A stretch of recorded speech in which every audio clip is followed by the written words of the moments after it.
In the comment section, there's quite a number of people who refer to Perfidious Albion.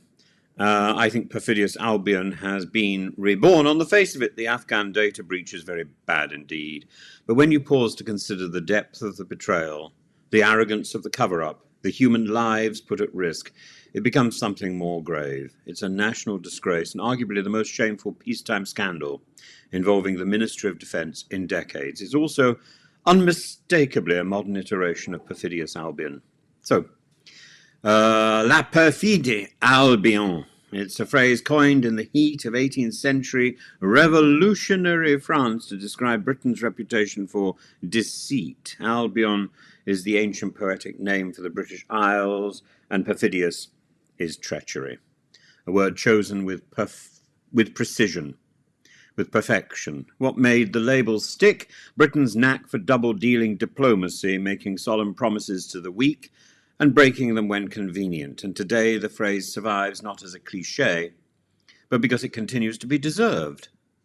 In February 2022, a junior official in the British Defence Establishment mistakenly sent an unencrypted database containing sensitive personal details of almost 25,000 Afghan applicants to an unauthorised recipient, and these were Afghans who had risked their lives to assist British forces, interpreters, former police, allied military, support staff, and Secret Service agents.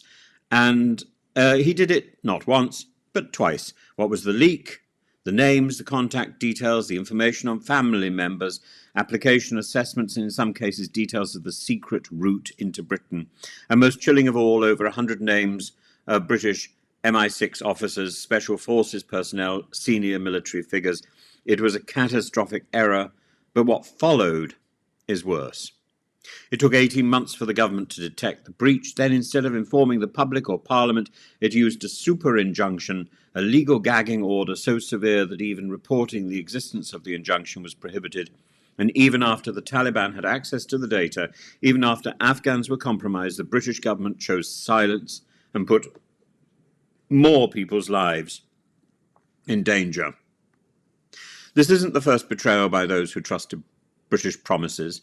Let me walk you through a short but damning list. While promising Arab independence, Britain secretly carved up the Ottoman lands with France during the First World War. In 1945, the abandonment of Poland. We went to war to support Poland. We ended up surrendering it to Stalinist tyranny at Yalta. In 1947, with the partition of India, a rushed, arbitrary process led to over 1 million deaths and the largest forced migration in history. In the 1950s, with Kenya and the Mau Mau rebellion, Britain denied, then eventually admitted, torture, detention camps, and abuse. In the 1960s, the Chagos Islands, an entire population exiled so that Britain could lease Diego Garcia to the US, pretending the islands were uninhabited. In 1997, the Hong Kong debacle, where we handed over a city of free citizens to a dictatorship with platitudes and no protections.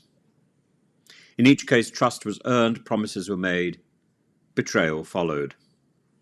The victims of this breach are not anonymous case numbers, they're people, many still trapped in Afghanistan, interpreters who hid British soldiers in Helmand, teachers who helped implement UK-funded education reforms, former commandos from the elite Triples units now hunted as traitors by the Taliban. Their names were handed metaphorically, if not literally, to their enemies. And all this was buried beneath legalese, hidden from Parliament, hidden from the public. A £2 billion emergency relocation scheme covertly launched. Some 4,500 have been brought into safety. And still, we've got the people from Reform UK complaining that these people came to Britain and they didn't deserve the asylum that they have been granted. Many of them are still in hotels, by the way. And many remain in hiding, living with the knowledge that their data has been exposed, their routes out compromised, their faith in British integrity destroyed. Yes, names of SAS and MI6 personnel were also included. For spies, names can be changed. Identities can be masked. But biometric data, fingerprints, scans, iris scans cannot. This is potentially the worst intelligence exposure since MI6 officer Richard Tomlinson's 1999 leak. But here's the crucial difference and the crucial distinction. No British officer will be handed over to the Taliban.